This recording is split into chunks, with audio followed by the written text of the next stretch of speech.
Hello, mic check, mic check. चलिए ठीक है। So very good morning.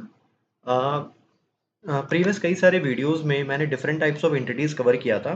तो आज मेरा ऑब्जेक्टिव ये है कि जो order of different types of entities हैं, उसके जो भी लेफ्ट ओवर टॉपिक्स हैं उसको कवर करते हैं। So hi, this is C Om Garg. In case आप चैनल पे नए हैं तो सब्सक्राइब कर लीजिए।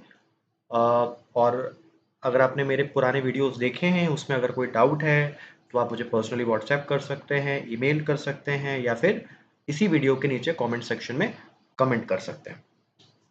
चलिए, तो एक बार थोड़ा वॉक थ्रू कर लेते हैं कि हमने क्या क्या चीज़ें की हैं और क्या क्या चीज़ें लेफ्ट ओवर हैं। ठीक है। सो एक सेकंड बस मैं चेक कर लूँ। हेलो, हाय, माइक चेक, माइक चेक। ठीक है। तो देखिए, हमारा चैप्टर 9 था ऑडिट का। बस मैं एक रफ वॉक थ्रू करा रहा हूँ, फिर शुरू करेंगे। तो कई सारे videos, I think 6 videos already uploaded हैं। गवर्नमेंट ऑडिट हमारा हो चुका था। और मैं फिर बोल रहा हूँ, आपके पास पीपीटी नहीं है, आप आईसीआई मैट यूज कर सकते हैं, प्योरली रेप्लिका है। ठीक है। तो गवर्नमेंट ऑडिट हमारा हो चुका था।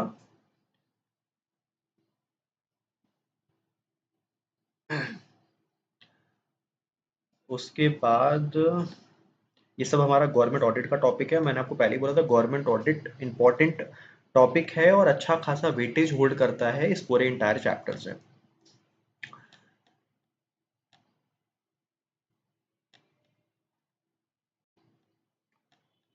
हम्म, ये सब हमारा गवर्नमेंट ऑडिट का पार्ट है। काफ़ी काफ़ी लंबा कंटेंट था इसका। तो जो मेरा फर्स्ट वीडियो था ना, वो गवर्नमेंट ऑडिट को लेकर था। फिर हमने ऑडिट ऑफ लोकल बॉडीज़ किया था, ये भी हमारा हो गया। ये हमारा सेकंड वीडियो था। तो audit of local bodies and NGO, ये एक ही वीडियो था, दोनों टॉपिक मैंने कवर किया था उसमें। ठीक है। तो वो आप देख सकते हो। मैं लाइन से चल रहा हूँ, इनकेस कुछ बीच में छूटा होगा तो मैं जस्ट अभी कवर कर लूँगा। ठीक है। ये एनजीओ भी हमारा हो गया है। लोकल बॉडीज़ एनजीओ हमारा हो गया है। उसके बाद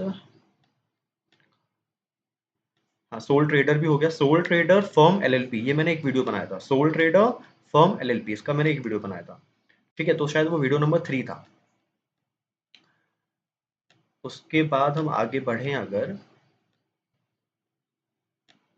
चैरिटेबल इंस्टीट्यूशन भी हमारा हो गया है। चैरिटेबल इंस्टीट्यूशन आप देख सकते हो, जो मैंने डाला था, कौन सा वीडियो, ट्रस्ट सोसाइटी, है ना। तो उसमें भी अटैच वीडियो था चैरिटेबल इंस्टीट्यूशन, तो वहां पे आप देख सकते हो उसको। ये भी एजुकेशन वाला भी हो गया था। एजुकेशन भी हमारा कंप्लाई हो गया था। यहाँ से शुरू करना है, ऑडिट ऑफ हॉस्पिटल्स। ठीक है। तो मैं यहाँ से शुरू कर रहा हूँ। ठीक है। सीक्वेंस में चलूंगा मैं। ठीक है। चलिए। हम्म, ठीक है, तो चलिए शुरू करते हैं। चलिए, सो अब हमारा नेक्स्ट टॉपिक है ऑडिट ऑफ हॉस्पिटल्स। अब हम यहाँ पे जा रहे हैं, हॉस्पिटल की ऑडिट कर रहे हैं। ठीक है। तो आप ध्यान रखिएगा, ये जो हमारा वीडियो है ये मिसलिनियस टॉपिक्स है। बहुत ज़्यादा इसमें क्वेश्चन आने के चांसेस बहुत कम है। मैं ये भी नहीं कहूँगा बहुत ज़ीरो है, बट चांसेस बहुत कम है। इंपॉर्टेंट जो टॉपिक्स हैं, government audit, local bodies, NGO, school, charitable institution, trust, society, वो ऑलरेडी मैंने अपलोड कर दिया। एलएलपी ऑलरेडी अपलोड कर दिया। ठीक है। तो इस वाले वीडियो में जो मिसलिनियस टॉपिक्स हैं, छोटे छोटे टॉपिक्स हैं, हॉस्पिटल्स हैं, फिर अभी सिनेमा आएगा, फिर अभी क्लब आएगा, वो सारी चीज़ें इस वाले वीडियो में हम कवर करेंगे। ठीक है। तो शुरू कर रहे हैं ऑडिट ऑफ हॉस्पिटल्स। मैं फिर से बोल रहा हूँ, आपके पास पीपीटी नहीं है, आप आईसीआई मैट यूज कर सकते हैं, कोई इशू नहीं है। ठीक है। चलिए एक सेकेंड, मैं जरा पेन टैब कनेक्ट कर लूँ।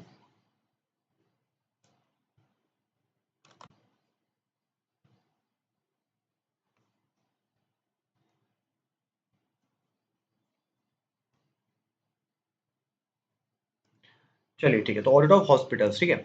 तो इसमें मेन मेन हेडिंग्स, सबसे पहला रजिस्टर ऑफ पेशेंट। तो पहले हम क्या करेंगे, हॉस्पिटल वाले से पेशेंट जैसे अटेंडेंस होती है ना, एक उनके पास रजिस्टर होता है। ठीक है।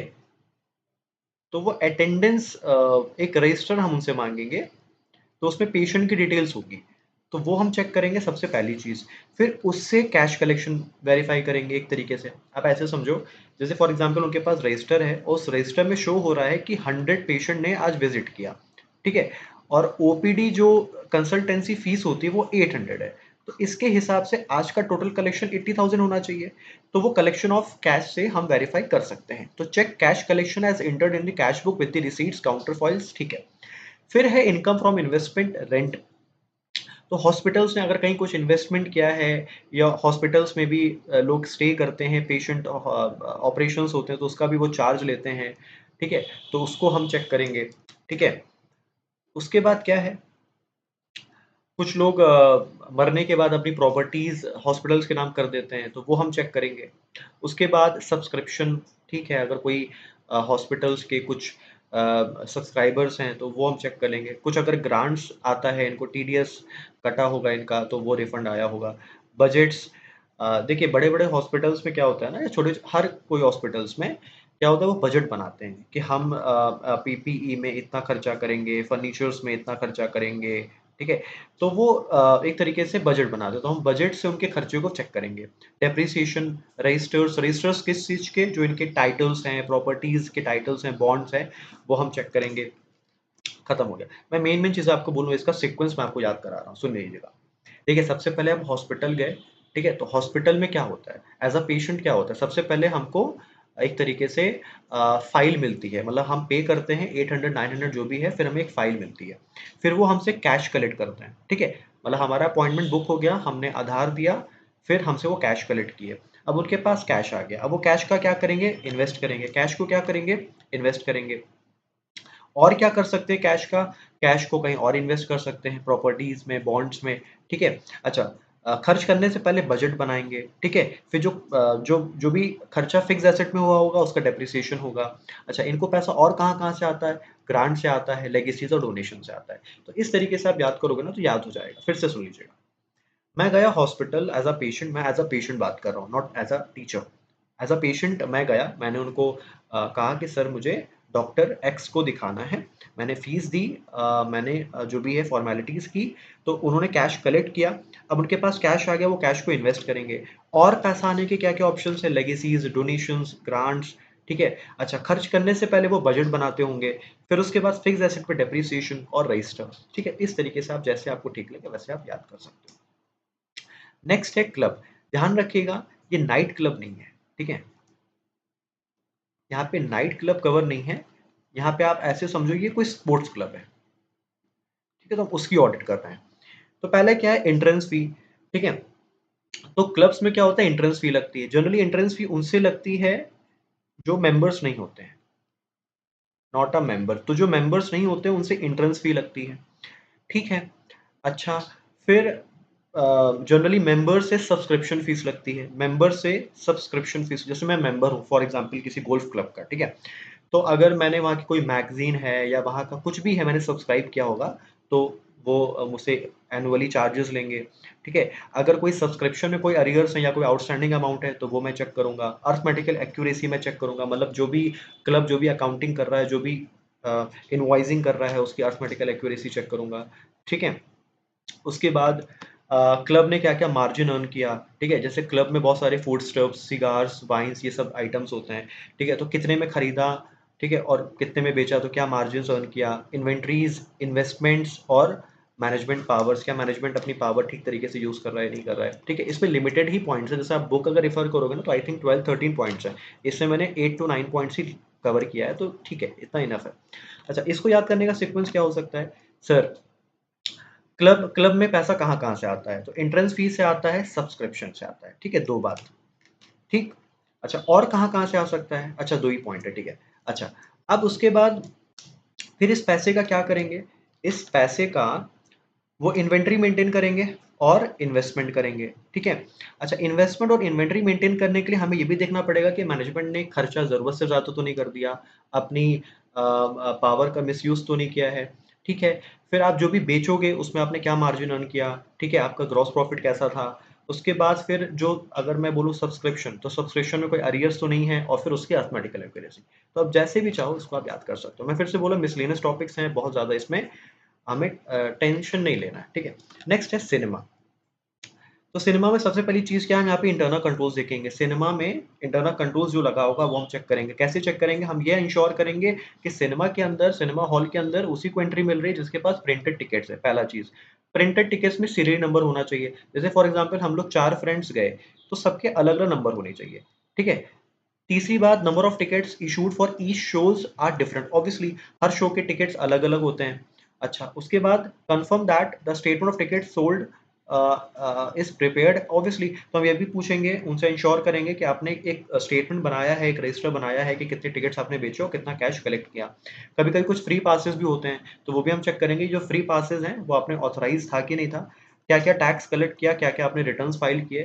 ठीक है, तो ये हमसे जीएसटी कलेक्ट करते हैं, कन्वीनियंस फीस कलेक्ट करते हैं, तो उसको हम वेरीफाई करेंगे कि आपने जितना जीएसटी कलेक्ट किया है क्या उतना आपने अपने जीएसटी रिटर्न्स में शो किया था कि नहीं किया था।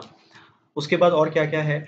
अच्छा, सिनेमा में आप देखते होंगे एडवर्टाइज़मेंट चलते हैं, तो उस एडवर्टाइज़मेंट शो करने का इनको पैसा मिलता है सिनेमा वालों को, तो वो हम चेक करेंगे। इनके कुछ बड़े खर्चे हैं एडवर्टाइज़मेंट्स, रिपेयर्स, मेंटेनेंस, तो वो हम चेक करेंगे। डेप्रिसिएशन, फिर उन्होंने कुछ पैसा दिया होगा किसी डिस्ट्रीब्यूटर्स को, ठीक है? तो वो हम चेक करेंगे। अच्छा, इसके सिनेमा हॉल के अंदर रेस्टोरेंट्स होते हैं जहाँ पे पॉपकॉर्न और बाकी चीज़ें मिलती है, तो वो रेस्टोरेंट्स इनकम भी वेरीफाई करेंगे, ठीक है? सीक्वेंस क्या याद करने का, सबसे पहले इंटरनल कंट्रोल्स चेक करेंगे। तो इंटरनल कंट्रोल्स बहुत सिंपल है कि एंट्री उसी को मिलनी चाहिए जिसके पास टिकट है। दूसरी बात कि टिकट सीरियल नंबर होनी चाहिए, ठीक है? ऐसा नहीं कि 2 आदमी है तो दोनों का नंबर भी सेम है। हर शोज़ के अलग-अलग टिकट होनी चाहिए। चौथा, आपके पास स्टेटमेंट होना चाहिए कितने टिकट्स बिके और कितना कैश कलेक्ट हुआ। फ्री पासेस ऑथराइज़ होने चाहिए। जो भी टिकट्स में जो टैक्स आप कलेक्ट कर रहे हो, जीएसटी या जो भी है, उसका आपने जीएसटी रिटर्न्स फाइल किया है कि नहीं किया है। फिर उसके बाद आपने एड चलाया होगा तो उसका कितना पैसा आया। अब ये तो कमाने की बात हो गई। अब खर्चे की बात, तो आपने एक्सपेंडिचर कहाँ-कहाँ, क्या-क्या की है, उसमें डेप्रिसिएशन कितना लगा, ठीक है? डिस्ट्रीब्यूटर्स को आपने कितना पेमेंट किया, रेस्टोरेंट्स इनकम कैसी है आपकी, तो ये सारी चीज़ें हमें चेक करना होगा। उसके बाद पॉइंट है हायर परचेज़। देखिए मैंने पहले ही बोला था 2 चीज़ें कि एक है हायर परचेज़ और एक है लीजेस, ठीक है? हायर परचेज आपका अकाउंटिंग का टॉपिक है तो मैं यहाँ कवर नहीं करूंगा। लीजेस आपका एफएम का टॉपिक है, ये भी आप मेरे चैनल पे ऑडिट विद सीए ओम गर्ग आप देख सकते हो, आपको मिल जाएगा मे बी। और इनकेस नहीं मिलता है तो आप मुझे बता देना, मैं बना दूंगा इसके ऊपर अलग से। तो मैं खैर इस वाली वीडियो में कवर नहीं कर रहा हूँ, मतलब चैप्टर 9 के वीडियो में कवर नहीं कर रहा हूँ, ठीक है? तो ये सब चीजें मैं स्किप कर रहा हूँ, लेकिन इसको आपको करना है। मैं स्किप कर रहा हूँ ये मतलब नहीं कि फिर आपको नहीं करना है, ठीक है? लास्ट टॉपिक आता है हमारा ऑडिट ऑफ होटल्स, ठीक है? अच्छा, तो इसमें पहले मेन हेडिंग्स देखते हैं, ये इंपॉर्टेंट है, ठीक है? इसमें क्वेश्चन आ सकता है। तो पहले होटल्स की इंटरनल कंट्रोल्स चेक करेंगे। दूसरा, रूम सेल्स हॉल बुक करेंगे। तीसरा, इन्वेंट्रीज चेक करेंगे होटल्स की। चौथा, फिर फिक्स एसेट, होटल्स में फिक्स एसेट होंगी वो हम चेक करेंगे। मैं सिर्फ मेन में हेडिंग पहले बार पढ़ रहा हूँ। फिर लेबर्स और ट्रेवल एजेंट्स। अच्छा, ये पॉइंट्स हैं, ठीक है? तो टोटल 6 हेडिंग्स हैं। अच्छा, अब एक बार इसको देखते हैं, गो थ्रू करते हैं एक बार इसको, ठीक है? तो सबसे पहला क्या है, इंटरनल कंट्रोल्स। तो होटल्स में हम पहले इंटरनल कंट्रोल्स चेक करेंगे कि इंटरनल कंट्रोल्स कैसा है। तो देखिए क्या होता है ना, होटल्स में पिल्फरेजिंग, पिल्फरेजिंग मतलब होता है चिंदी चोरी, ठीक है? चिंदी चोरी बहुत आम बात है क्योंकि होटल्स में ना ज़्यादातर जो आइटम होते हैं पोर्टेबल आइटम होते हैं, ठीक है? Portable item in the sense कि जैसे क्रॉकरीज हैं, फूड आइटम्स हैं, ठीक है? तो जनरली लोग कैरी करके ले जाते हैं, ठीक है? तो चिंदी चोरी बहुत एक अच्छी खासी प्रॉब्लम है, ठीक है? होटल्स में आप उसको कितना भी चाहो आप अवॉइड नहीं कर सकते हो, ठीक है? तो एक पहली चीज़ ये है, तो इसलिए यहाँ पे मैनेजमेंट की जिम्मेदारी है कि इंटरनल कंट्रोल्स लगाए ताकि जो पिल्फरेजिंग है वो मिनिमाइज हो सके। देखिए जीरो तो नहीं हो सकती कभी भी, लेकिन हाँ मिनिमाइज हो सके, पहली बात।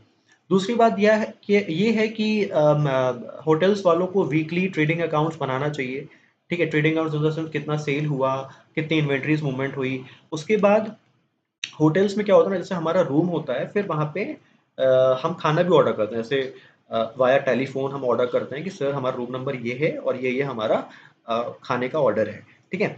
तो हमको ये भी वेरीफाई करना है कि रेस्टोरेंट बिल्स को वेरीफाई करना है with kitchen order ticket. Kitchen order ticket क्या होता है, जैसे फॉर एग्जांपल आप गए बर्गर किंग, ठीक है? बर्गर किंग गए, आपने ऑर्डर दिया, ठीक है? आपने 2 बर्गर और फ्रेंच फ्राइज का ऑर्डर दिया, ठीक है? आपने पे किया से फॉर एग्जांपल 199।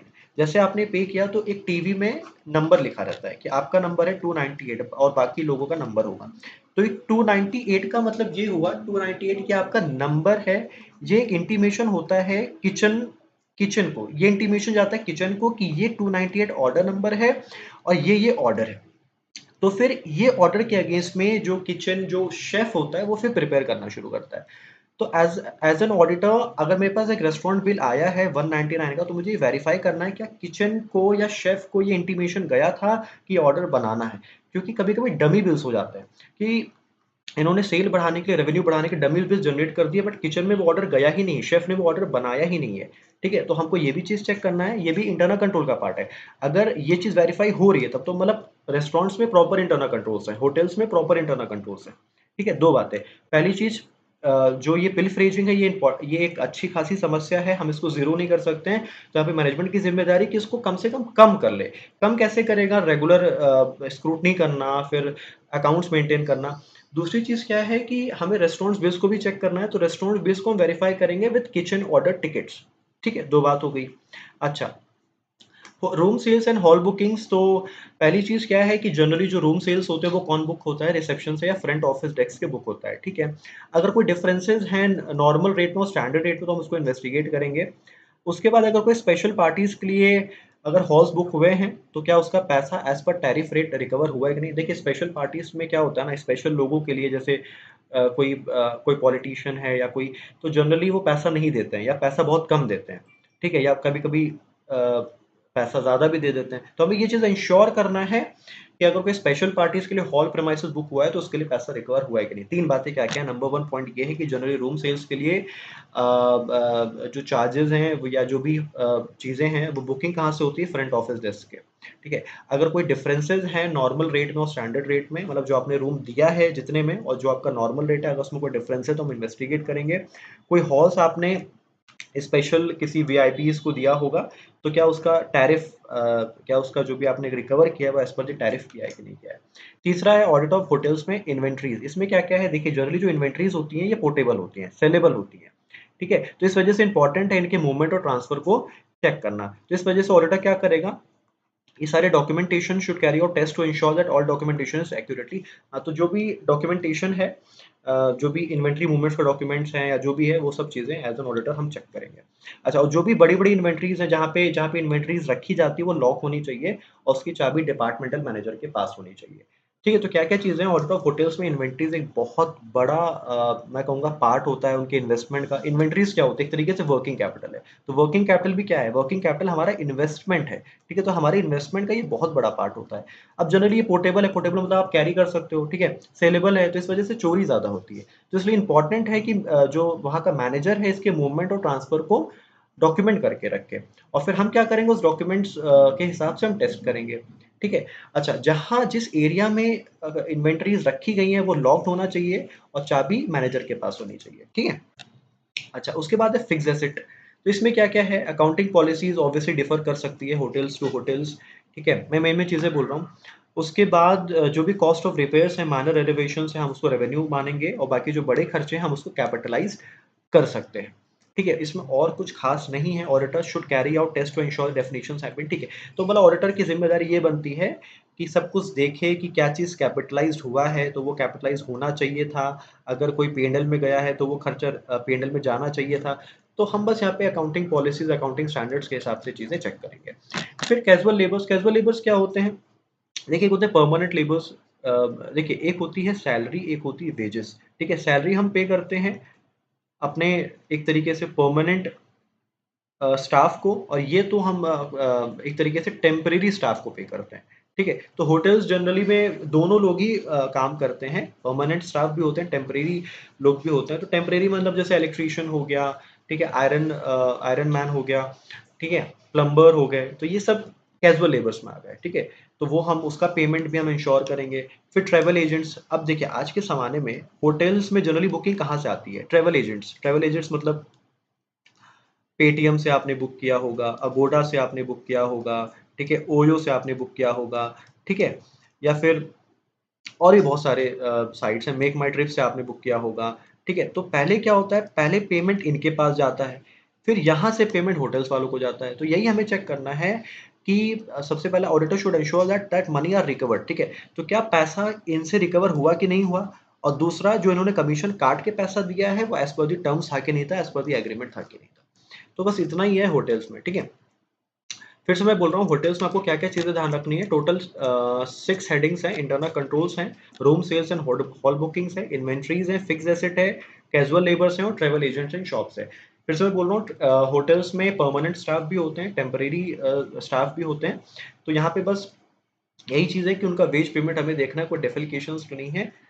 उसके बाद ट्रैवल एजेंट्स, मतलब हमें पहली चीज़ ये देखनी है कि क्या होटल्स को ट्रैवल एजेंट से पैसा रिकवर हुआ कि नहीं हुआ, और जो उन्होंने कमीशन काटा है एज पर द एग्रीमेंट काटा है कि नहीं काटा है। ज़रूरत से ज़्यादा तो पैसा नहीं कट गया भाई। कोऑपरेटिव सोसाइटी हमारा पहले ही हो गया था लास्ट वीडियो में। कोऑपरेटिव सोसाइटी को लेकर भी मैंने 2 वीडियो अपलोड किया है, एक नॉर्मल कोऑपरेटिव सोसाइटी, एक मल्टी स्टेट। ठीक है, तो दोनों ही अलग अलग वीडियोज हैं, आप देख सकते हो उसको। इन केस मैं फिर से बोल रहा हूँ, इन बिटवीन कोई डाउट आ रहा है आप मुझे कमेंट कर सकते हो, व्हाट्सएप कर सकते हो, मेल कर सकते हो। हर चीज़ का एक्सेस मैंने आपको पहले ही जो वीडियो 1 था उसमें दे रखा था। ठीक है, तो आप वीडियो 1 में देख लीजिएगा, मैं अभी या तो फिर अभी दे दे रहा हूँ आपको एक्सेस। ये सब कुछ हमारा हो गया है, ठीक है। ये स्पेशल ऑडिट और ये सब कुछ हमारा हो गया, इसमें मेरे एंड से कुछ भी नहीं बाकी है। ट्रस्ट सोसाइटीज लास्ट वीडियो ही था हमारा।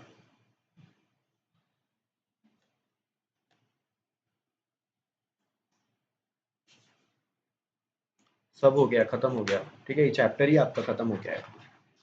ठीक है, तो आप एक बार गो थ्रू करना, है ना, कि कुछ अगर बाकी है तो आप मुझे कमेंट कर देना। बाकी मेरे एंड से तो कुछ नहीं बाकी है, चैप्टर आपका खत्म हो गया है। अच्छा, वीडियो बंद करने से पहले एक चीज़ मैं आपको बस एक्सेस दे रहा हूँ अपना, इनकेस आपको कोई डाउट हो, ठीक है, तो आप मुझे व्हाट्सएप कर सकते हो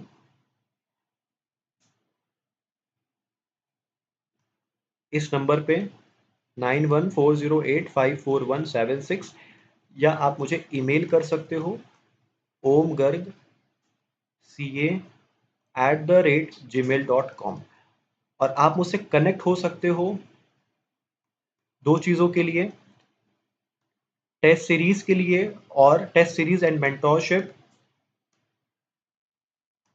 और आर्टिकलशिप असिस्टेंस के लिए।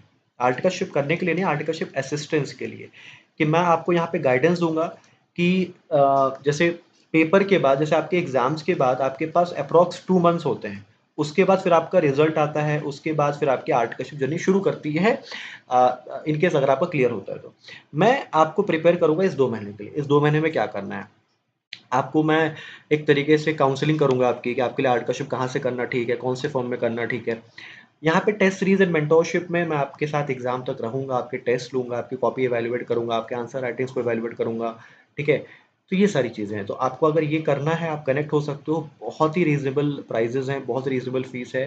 ठीक है, बहुत लोग मेरे मुझसे कनेक्टेड हैं। ठीक है, मेरे अ, अ, ठीक है, बहुत लोग कनेक्टेड है, मैं क्या वो सब बातें बोलूँ।